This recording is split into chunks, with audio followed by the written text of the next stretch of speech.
हिंदई सिंध में रहंदड़ समूरनि दोस्तनि खे लर्न विथ GFX चैनल ते भलीकार। इन उम्मीद सां त तव्हां सभु दोस्त खैरियत सां हूंदा। जीअं त अॼु आउं पेपर हल कयां पियो सिंधी जो जेको SST HST टेस्ट में आयो 3 तारीख़ ते शाम जी शिफ्ट में जेको आयो उहो हल कयां पियो। सो मूंखे उमेद आहे त तव्हांखे जेकॾहिं गौर सां ॾिसंदा त तव्हांखे काफ़ी जेके आंसर्स आहिनि या काफ़ी जेके अहिड़ा सवाल आहिनि उन्हनि जा जवाब अची वेंदा ऐं थी सघे थो त हिन में हिकड़ ॿिकड़ जेके सवाल आहिनि उहे थोरा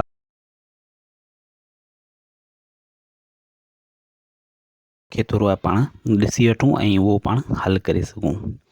सो पहिरियों सवाल आहे उरूज़ जा अरकान या फ़ाइल घणा आहिनि। त इन जो सही जवाब थींदो ऑप्शन डी 8 आहिनि। उरूज़ जा जेके अरकान आहिनि या रुकन जेके आहिनि उहे टोटल घणा आहिनि 8 आहिनि। ज़मान माज़ी जा घणा क़िस्म आहिनि। हाणे मुख़्तलिफ़ जेके ग्रामर जा किताब आहिनि उनमें मुख़्तलिफ़ ॾिनल आहिनि, किथे 7 ॾिनल आहिनि त किथे 8 ॾिनल आहिनि, पर इन जो जेको मुंहिंजे हिसाब सां सही जवाबु आहे उहो 7 आहे।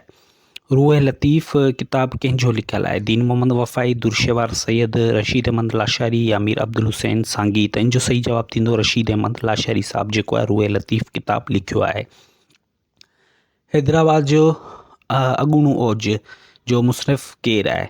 त इन जो सही जवाबु थींदो हबीबुल्ला मिर्ज़ा। हाणे हिन जो जेको किताब जो नालो आहे उहो आहे त हैदराबाद जूं अॻूणियूं औजूं, मुंहिंजे ख़्याल में ईअं नालो आहे, हिते थोरी मिस्टेक थी वई आहे, पर इन जो जेको सही जवाबु आहे उहो हबीबुल्ला मिर्ज़ा आहे। लफ़्ज़ इसम हालिया कहिड़ो आहे। हाणे इन में जेको ऑप्शन ॾिनल आहे C ऐं D, इहो ॿई सेम ऑप्शन ॾिनल आहिनि, त पोइ इन जो थी सघंदो तव्हांखे ग्रेस मार्कूं मिली वञनि, पर जेकॾहिं C परींदो लिखियलु आहे ऐं उहो भरींदो D लिखियलु आहे त पोइ इन में D सही थींदो, इन जो थींदो भरींदो। हाफ़िज़ मोहम्मद एहसन चना दादू मां कहिड़ी हफ़्तेवार अख़बार शाया कई। कोशिश, काविश, आवाज़ सिंध, आवाज़ दादू। त इन जो सही जवाबु आहे आवाज़ सिंध।